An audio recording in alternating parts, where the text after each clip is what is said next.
성경의 명장면, 술 맡은 관원장이 요셉을 잊은 까닭이 무엇인가? 라는 제목으로 이야기를 해보겠습니다. 창세기 40장 23절에 술 맡은 관원장이 요셉을 기억하지 못하고 잊었더라 하였습니다.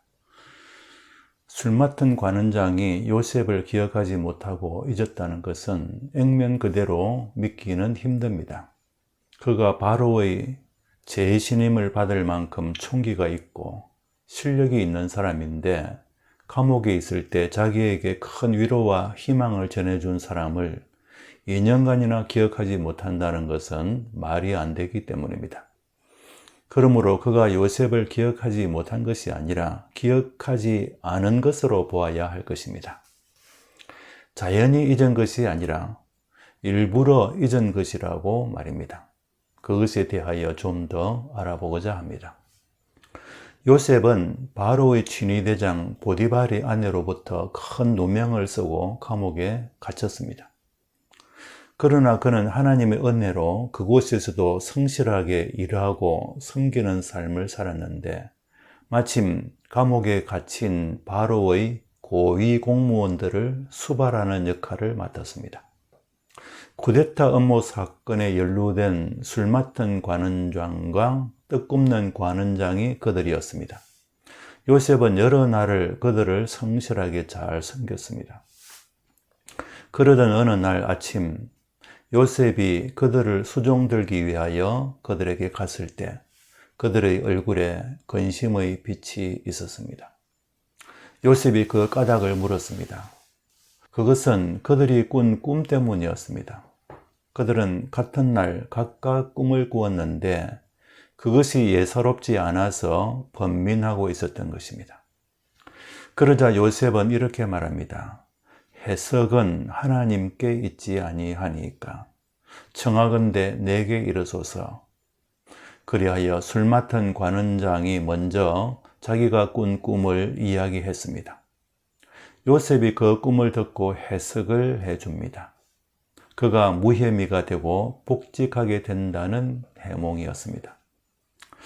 그리고 요셉은 그 관원장에게 이렇게 부탁하였습니다. 당신이 잘 되시거든 나를 생각하고 내게 은혜를 베풀어서 내 사정을 바로에게 아뢰어 이 집에서 나를 건져 주소서. 요셉은 그에게 자기는 히브리 땅에서 끌려온 사람이고 애굽에 와서도 옥에 갇힐 일은 하지 않았다고 호소하였습니다. 요셉의 말을 들은 술 맡은 관원장은 이 젊은 요셉에게 대단히 호감을 느끼게 되었을 것입니다. 무엇보다도 자기의 꿈을 선하게 해석해주고 희망과 기쁨을 선사해주니 얼마나 고마웠겠습니까? 그는 자기가 잘 되어 추록하고 관원장직에 복직하면 요셉에게 갚아주리라 마음속으로 다짐을 했을 것입니다. 드디어 사흘 후에 요셉이 해석한 대로 술 맡은 관원장은 전직을 회복하여 잔을 바로의 손에 받들어 드리게 되었습니다. 이제 그는 요셉을 생각하고 요셉의 억울함을 풀어줄 차례가 된 것입니다. 그런데 그는 그렇게 하지 않았습니다. 성경에 이렇게 기록되어 있습니다. 술 맡은 관원장이 요셉을 기억하지 못하고 그를 잊었더라. 그에게 갑자기 기억력이 사라져 버렸을까요? 이것은 말이 안 되는 이야기일 것입니다. 일시적으로 깜빡 잊을 수는 있지만 요셉이란 존재를 통째로 까먹어 버리는 일은 상상할 수 없습니다. 그렇다면 이것을 어떻게 해석하면 좋을까요? 이것은 술 맡은 관원장이 처해 있던 정치적 맥락에서 이해해야 한다라고 생각합니다. 그는 술 맡은 관원장으로 복권되기는 하였지만 자기를 감옥에 쳐넣은 사람들이 있으므로 마음을 낮추어 조심해야 했을 것입니다. 따라서 정치적으로 의심살 만한 행동을 하면 안 되는 그런 상황이었을 것으로 추측할 수 있습니다. 그런 상황인데 감옥에 죄수로 있는 히브리 사람의 구명을 위해 노력하는 것은 상당한 오해를 받을 위험이 있음을 짐작할 수 있습니다. 무엇보다도 요셉은 바로의 친위대장 보디발이 감옥에 집어넣은 죄수입니다. 그런 죄수를 위해 애를 쓴다면 그것은 친위대장 보디발의 정적이 될 것입니다. 요셉을 가둔 자는 보디발인데 요셉이 무죄하다고 말하는 것은 보디발이 죄 없는 요셉을 감옥에 집어넣었다 이렇게 말하는 것이 되지 않습니까? 그러면 보디발이 가만히 있겠습니까? 보디발은 바로의 친위대장으로서 정권의 실세입니다. 그러므로 요셉에게 미안한 일이지만 술 맡은 관원장으로서는 요셉 때문에 정권의 실세와 맞설 수는 없었던 것입니다. 그래서 그는 요셉을 잊은 척하고 지낼 수밖에 없었을 것입니다. 그것을 성경은 그가 요셉을 기억하지 못하고 잊었더라 이렇게 표현한 것입니다.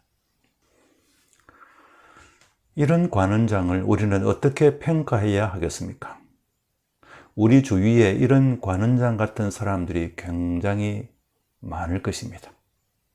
이 관원장에 대한 우리의 평가가 우리 주위에 있는 그와 같은 사람들에 대한 우리의 평가가 될 것입니다. 자, 그를 나쁘다고 해야 하겠습니까? 저는 그렇게 평가하지 않기를 바랍니다. 그의 입장을 이해해 주는 것이 좋기 때문입니다. 이런 때에 잘 쓰는 용어가 역지사지입니다. 술 맡은 관원장의 입장에서 이해해 주는 것입니다. 술 맡은 관원장은 우리 같은 그리스도인이 아닙니다. 그는 선행에 힘쓰는 종교인이나 도덕군자도 아닙니다. 그는 하나의 정치인이요 행정가일 뿐입니다. 권력의 향배를 민감하게 의식하며 살아가지 않을 수 없는 사람입니다.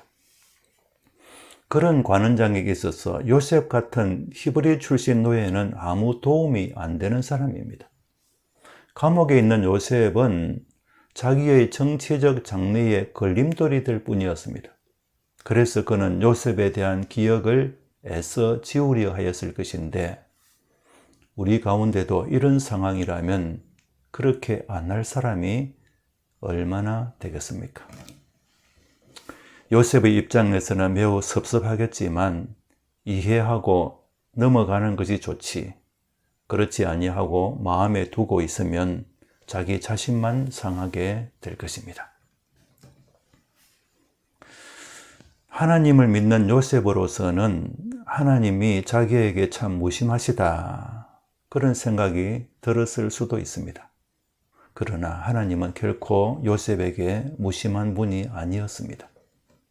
하나님은 요셉의 형편을 세심하게 감찰하고 계셨고 요셉을 감옥에서 끄집어내어 아주 요긴하게 쓰실 계획을 가지시고 가장 적당한 때를 만들고 계셨던 것입니다. 그것을 우리는 2년 후의 사건에서 확인할 수 있습니다.